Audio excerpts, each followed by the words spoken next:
Հարցը վերաբերվում է բիզնեսի տերերին, ով որ ունի վարսավերանոց, ով որ ունի պահպահակի վաճառքի կետ, ով որ ունի խանութ, ով որ ունի ծախի խանութ, բոլոր ով ունի բիզնես, ով մինչև 115 միլիոն դրամ շրջանառություն անողները ազատված են լինելու շրջանառության հարկից, մինչև 115 միլիոն յուրաքանչյուր տարի, եթե չեն անցնում, ազատված են լինելու շրջանառության հարկից, այդ միջոցները թող ուղղեն մի հոգի ավել աշխատող վերցնեն։ Այդ ժամանակ մենք գործազրկության հարցը կլուծենք, իսկ եթե լուծում ենք գործազրկության հարցը, չեն գնում մարդիկ Հայաստանից, չեն լքում Հայաստան մարդիկ, որտեղ գործ են ունենում։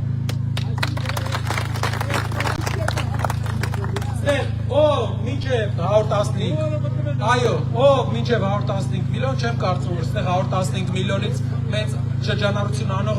բան կա, խանութ կա։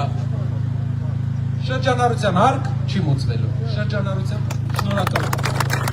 10% անդամը շրջանառության, մեծ տիվ է մատկացանում։ Այսինքն 100 միլիոն շրջանառություն անողը 10 միլիոն դրամ խնայելու է։ Մեծ բան է իրանց համար, այդ իրանց շահույթի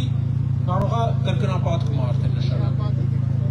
Հիշեցնեմ, որ շրջանառության հարկը այս իշխանությունը փոքր բիզնեսի համար կրկնապատկել է 5-ից 10 սարքել։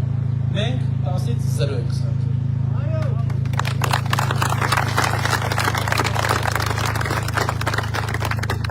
Երկվարձիներ ջան, առաջի անգամ ենք մենք քաղաքականության մեջ։ Մենք սովոր չենք քաղաքական են ոչին, որ ինչ է մա Հայաստանում եղել է։ Այո, պետք է չի, չենք էլ ուզում սովորենք։ Երբեմն մեր չքաղաքական լինելը մարդիկ օգտագործում են մեր դեմ, բայց ավելի լավ է չքաղաքական մնանք, գործից խոսանք, քան իրանց պես քաղաքական գործիչ լինենք, մեզանից հետո էլ իրանց պես ավերակ թողենք։ Մեզանից հետո պետք է ծաղկած կառուցած երկիր թողենք։ Շնորհակալ եմ բոլորից հետ։ Շնորհակալ եմ ձեր ընդունելության համար։ Տղաներին էլ բարևում եմ։ Լավ օր ձեզ։